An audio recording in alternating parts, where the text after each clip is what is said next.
नमस्कार, माझे नाव अनंत अजय नाईक. तुम्ही पाहत आहात अनंत एक्सपिडिशन गोवा.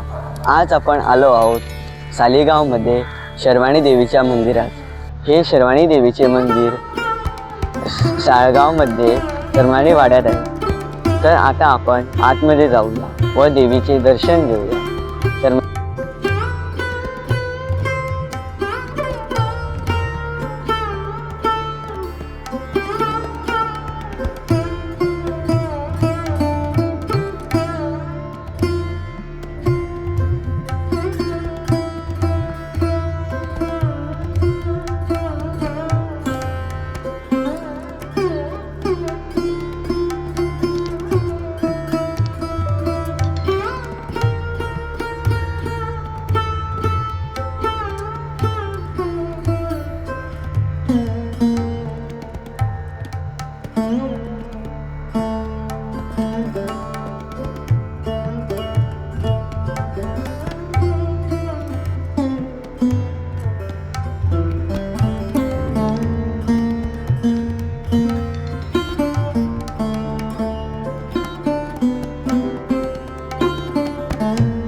हे आमचे स्थान आमची जरा आणि देवीची तर घरेश्वरा आम्ही हांगा सगळे हांगा घरी जेवण महादेवाचे स्थान तो या आम्ही सगळे हांगा थंय घरी वयल्यान हांगा मान आता आमच्या बरोबर आहे या देवळाचे पुजारी. तुमचे नाव काय? नारायण नकुल बेरकर. तुम्ही आम्हाला या देवळाबद्दल काही माहिती सांगू शकाल? हो सांगू शकतो. शर्वाणी देवीचे मंदिर केव्हा बांधले होते? शर्वाणी देवीचे मंदिर हे पुरातन काळामध्ये होते. पूर्वी इकडे कुठे देऊळ होते या जागेवर देऊळ नव्हते. ते पूर्वी आणखी कुठेतरी होते. ज्याप्रमाणे इकडे पाटापाटीच्या वेळी जे हिंदू लोकांना पाठवत होते, ख्रिश्चन करत होते, त्यावेळी लोक इकडचे मंदिरं वगैरे तोडली गेली होती. पूर्वी पुरातन काळ जे आम्हाला कधी ती माहीत नाही कुठच्या साली ती.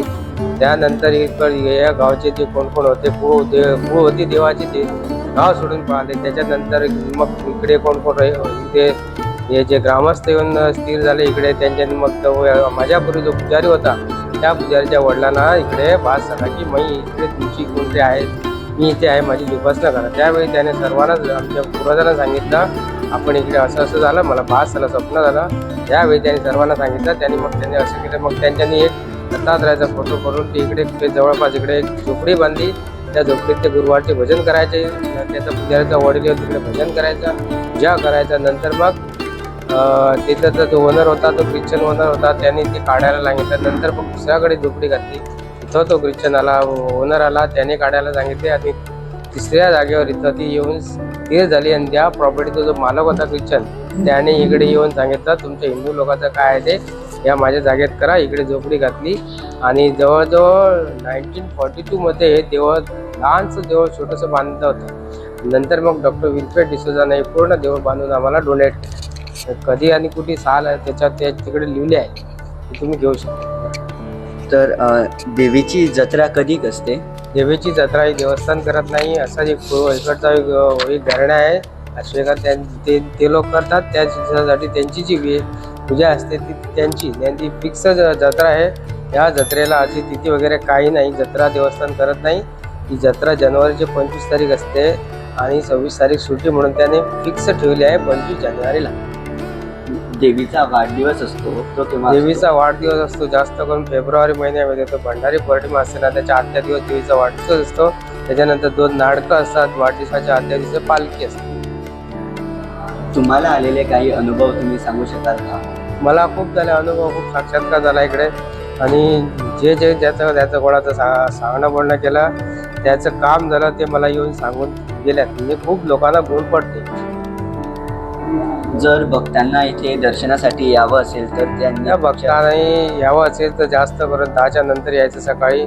आणि इकडं कोणाजवळ येऊन माझा फोन नंबर, कॉन्टॅक्ट नंबर आहे. इकडे खूप जण लोक येतात. मी नसताना इकडे येतात. ते कोणाकडून तरी नंबर फोन मारतात मला. मी कुठल्या टायमावर पण येऊ शकतो. मी त्यांना जास्त करून आदल्या दिवसा फोन करतात. जास्त लोकांकडे माझा कॉन्टॅक्ट नंबर आहे. इव्हन अडवल पालला सुद्धा माझा कॉन्टॅक्ट नंबर आहे. तिकडसून कोणी देतात. हे लोक मला आदल्या दिवसा फोन करतात, नाही तर 1 तास अर्धा तास फोन करतात. त्याच्यानंतर मी त्यांना इकडे हजर असतो. आणि इकडे भजन बी काही असं असतं. इकडे देवीचा वार आम्ही गुरुवार असतो. कारण गुरुवार असतो म्हणजे ज्यावेळी आम्ही सुरुवात केली आमच्या पूर्वजांनी यांच्या जाणत्यांनी की दत्ताचा फोटो ठेवून त्यांच्यानी सुरुवात केली. दत्तात्रयाचा गुरुवार म्हणजे त्यादिवशी गुरुवारपासून त्याची सुरुवात केली. तीच परंपरा आम्ही अजूनपासून ठेवली आहे.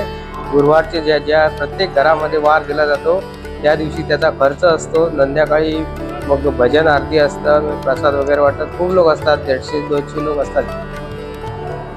धन्यवाद भटजी, तुम्ही आम्हाला एवढी माहिती दिल्याबद्दल तुमचे धन्यवाद. बरं बरं.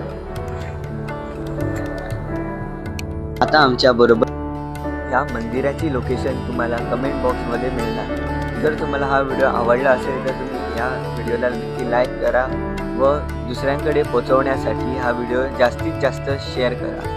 त्यामुळे लोकांना मंदिराबद्दल माहिती मिळणार. व तुम्हाला असेच व्हिडिओ पाहिजे असेल तर तुम्ही सबस्क्राईब देखील करा. धन्यवाद.